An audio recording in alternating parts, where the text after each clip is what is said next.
a lot of twisted sort of logic from pastors who will then quote that verse about themselves and say then, well, touch not God's anointed. Don't lift your hands against God's anointed. Yeah. My leadership is anointed, and therefore you can't criticize, right? Don't speak up. If you have an objection to something they do, and really that's just a veil for wanting to hang on to power and control. And man, that's a really twisted thing when that happens in the kingdom of Jesus, because that's not how God's anointing, we would say that that's a bad hermeneutic to then take scriptures about God's anointing of a king for Israel and say, well, that's exactly the same as someone serving in the pastorate. And maybe that's a leading question, because I think where we go with that is they were anointing kings.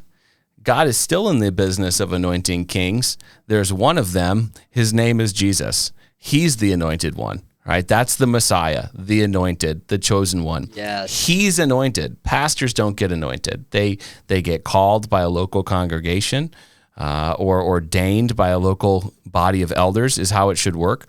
But that is not an anointing, and it's not something that you carry for life. That is an office, and it is in relationship to a local body.